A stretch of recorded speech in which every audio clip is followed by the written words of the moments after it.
بسم اللہ الرحمن الرحیم۔ حضرت ابو سعید سعد بن مالک بن سنان الخدری سے روایت ہے کہ رسول اکرم صلی اللہ علیہ وسلم نے فرمایا، تم سے پہلے لوگوں میں ایک شخص تھا، اس نے 99 قتل کیے۔ بس اس نے روئے زمین کے سب سے بڑے عالم کی بابت لوگوں سے پوچھا تو اسے ایک راہب پادری کا پتہ بتایا گیا۔ اس نے اس سے جا کر پوچھا کہ اس نے 99 قتل کیے ہیں، کیا اس کی توبہ قبول ہو سکتی ہے؟ اس نے کہا نہیں۔ اس نے اس پادری کو بھی قتل کر کے 100 کی تعداد پوری کر لی۔ اس نے پھر پوچھا کہ مجھے سب سے بڑا عالم بتلاؤ۔ اسے ایک عالم کی نشاندہی کی گئی۔ اس نے اس سے جا کر پوچھا کہ اس نے 100 آدمی قتل کیے ہیں، کیا اس کی توبہ قبول ہو سکتی ہے؟ اس عالم نے کہا ہاں، کون ہے جو اس کی اور اس کی توبہ کے درمیان حائل ہو؟ جا فلاں زمین میں چلا جا، بلا شبہ وہاں کچھ ایسے لوگ ہیں جو اللہ کی عبادت کرتے ہیں، تو بھی ان کے ساتھ اللہ کی عبادت کر اور اپنی زمین کی طرف واپس نہ آنا، یہ برائی کی زمین ہے۔ چنانچہ اس نے نیکوں کی بستی کی طرف سفر شروع کیا۔ ابھی اس نے آدھا رستہ ہی طے کیا تھا کہ اسے موت آ گئی۔ اگر آپ ہمارے چینل پہ نئے ہیں تو پلیز ہمارے چینل کو سبسکرائب کریں اور بیل آئیکن کو پریس کریں تاکہ ہماری ہر نئی آنے والی ویڈیو آپ تک سب سے پہلے پہنچ سکیں۔ اس کی روح کو لینے کے لیے رحمت کے فرشتے اور عذاب کے فرشتے دونوں ہی آ گئے اور ان کی مابین جھگڑا شروع ہو گیا۔ ملائکہ رحمت نے کہا وہ تائب ہو کر آیا تھا اور دل کی پوری توجہ سے وہ اللہ کی طرف آنے والا ہے۔ عذاب کے فرشتے بولے اس نے کبھی بلائی کا کام نہیں کیا، اس لیے وہ عذاب کا مستحق ہے۔ ان فرشتوں کے مابین یہ جھگڑا جاری تھا۔ بس ایک فرشتہ آدمی کی شکل میں آیا، اسے انہوں نے اپنا حاکم بنا لیا۔ اس نے فیصلہ دیا، دونوں زمینوں کی مابین مسافت کو ناپو، یعنی جس علاقے سے وہ آیا تھا وہاں سے یہاں تک کا فاصلہ اور یہاں سے نیکوں کے علاقہ کا فاصلہ، دونوں کی پیمائش کرو۔ ان دونوں میں سے وہ جس کے زیادہ قریب ہو وہی اس کا حکم ہوگا۔ چنانچہ انہوں نے پیمائش کی تو انہوں نے زمین کو زیادہ قریب پایا جس کی طرف وہ ارادہ کیے جا رہا تھا، بس اسے رحمت کے فرشتوں نے اپنے قبضے میں لے لیا۔ صحیحین کی روایت میں ہے کہ اللہ نے اس زمین کو جہاں سے وہ آ رہا تھا حکم دیا کہ تو دور ہو جا، اور ارض صالحین کو جس کی طرف وہ جا رہا تھا حکم دیا کہ تو قریب ہو جا، اور فرمایا ان دونوں کی مابین فاصلہ ناپو۔ جب انہوں نے ناپا تو ارض صالحین کی طرف اسے ایک بالش زیادہ قریب پایا، بس اسے بخش دیا گیا۔ اس سے معلوم ہوا کہ گنہگار ترین شخص کے لیے بھی توبہ کا دروازہ کھلا ہے اور اللہ تعالیٰ ہر ایک کی توبہ قبول فرماتا ہے، بشرطیہ کہ توبہ خالص ہو۔ حضرت ابو ہریرہ رضی اللہ تعالیٰ عنہ سے روایت ہے کہ جناب رسول اکرم صلی اللہ علیہ وسلم نے ارشاد فرمایا، اللہ عز و جل ارشاد فرماتے ہیں، میں اپنے بندے کے اپنے متعلق گمان جیسا معاملہ کرتا ہوں اور میں اس کے ساتھ ہوتا ہوں جہاں وہ مجھے یاد کرتا ہے۔ قسم بخدا میں اپنے مومن بندے سے اس سے زیادہ خوش ہوتا ہوں جتنا کہ تم میں سے کوئی بیابان میں اپنی گمشدہ سواری کو پا کر خوش ہوتا ہے۔ اور جو شخص ایک بالش میرے قریب ہوتا ہے میں اس کے ایک ہاتھ قریب ہو جاتا ہوں، اور جو میرے ایک ہاتھ قریب ہوتا ہے میں اس کے 2 ہاتھوں کے پھیلاؤ کے بقدر قریب ہو جاتا ہوں، اور جو میری طرف چل کر آتا ہے میں اس کی طرف دوڑ کر آتا ہوں۔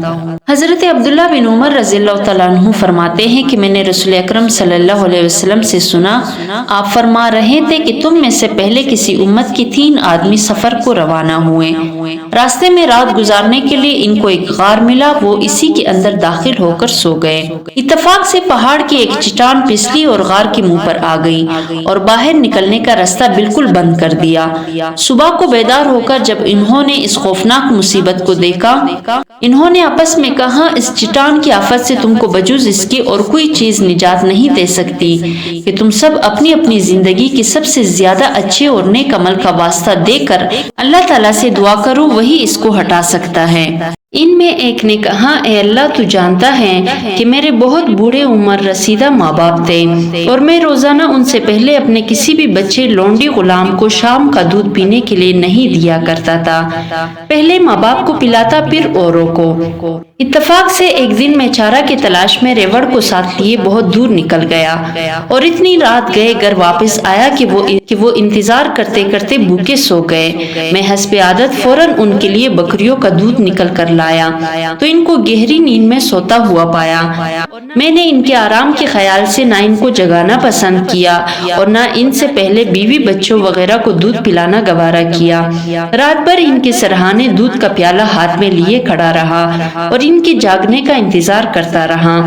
بہرحال جب وہ بیدار ہو گئے اور انہوں نے اپنے حصے کا دودھ پی لیا تب ہم سب نے پیا۔ اللہ اگر میں نے ماں باپ کا یہ احترام اور خدمت تیری رضا کے لیے کی ہو تو میرے اس نیک عمل کی طفیل تو ہم سب سے اس چٹان کی مصیبت جس میں ہم گرفتار ہے دور کر دے۔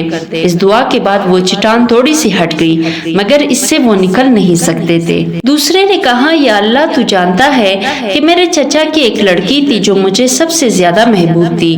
میں نے اس کو اپنے ہوس کا شکار بنانے کے لیے اس پر کافی دوڑے ڈالے مگر اس نے صاف انکار کر دیا، یہاں تک کہ اتفاق سے وہ ماں اپنے خاندان کی شدید ترین قحط میں مبتلا ہو گئی۔ فقر و افلاس نے مجبور ہو کر وہ میرے پاس مدد مانگنے آئی تو میں نے اس کو 120 دینار سونے کے سکے اس شرط پر دینا منظور کیے کہ وہ مجھے تنہائی میں اپنے نفس پر قدرت دے دے۔ وہ مجبوراً اس پر آمادہ ہو گئی، یہاں تک کہ میں جب اس کے دو ٹانگوں کے درمیان بیٹھ گیا تو اس نے بڑی عاجزی سے کہا، ارے خدا کے بندے اللہ سے ڈر، بغیر حق مہر کو مت توڑ، اس امانت کو ہاتھ نہ لگا۔ الہی صرف تیرا واسطہ دینے اور تیرے خوف کی وجہ سے میں فوراً ہٹ گیا، حالانکہ مجھے اس سے بے انتہا محبت تھی اور وہ اپنے نفس کو میرے سپرد کر چکی تھی اور میں جو چاہتا اس کے ساتھ کر سکتا تھا، اور وہ سونے کے سکے بھی جو میں نے اس کو دیے تھے اس کے پاس چھوڑ دیے۔ یا اللہ اگر میں نے یہ کام صرف تیری رضا کے لیے کیا ہو تو اس مصیبت کو جس میں ہم سب گرفتار ہے دور کر دے۔ اس دعا کے بعد چٹان اور تھوڑی سی ہٹ گئی مگر پھر بھی وہ غار میں سے نہیں نکل سکتے تھے۔ تیسرے آدمی نے کہا یا اللہ تو جانتا ہے کہ میں نے ایک مرتبہ چند مزدوروں سے اجرت پر کام کروایا تھا اور کام ختم ہو جانے کے بعد میں نے ان سب کی مزدوری بھی دے دی تھی بجوز ایک مزدور کی، اس نے کسی وجہ سے اپنی مزدوری نہ لی اور چلا گیا۔ میں نے اس کی مزدوری کی رقم کو کاروبار میں لگا دیا، یہاں تک کہ وہ رقم بڑھتے بڑھتے بہت زیادہ مال بن گئی۔ تب ایک دن وہ مزدور آیا اور اس نے کہا اے اللہ کے بندے میری مزدوری تو دے دے۔ میں نے کہا یہ اونٹ، گائے، بکریاں اور لونڈی غلام سب تیری مزدوری کے پیداوار ہیں، آؤ اور شوق سے سب لے جاؤ۔ اس مزدور نے کہا اللہ کے بندے میرے ساتھ دل لگی نہ کر۔ میں نے کہا میں تیرے ساتھ دل لگی نہیں کر رہا، در حقیقت یہ سب چیزیں تیری مزدوری کے پیداوار ہیں اور تیرے ہی ہیں۔ تو اس نے وہ سب مویشی، لونڈی، غلام سب مجھ سے لے لیے اور ہنکا کے لے گیا اور کچھ نہیں چھوڑا۔ یا اللہ اگر یہ کار خیر میں نے صرف تیرے لیے کیا ہے تو اس کی طفیل تو اس مصیبت کو جس میں ہم گرفتار ہیں ہم سے دور فرما دے۔ چنانچہ چٹان غار کی منہ سے بالکل ہٹ گئی اور وہ اطمینان سے باہر نکل آئے۔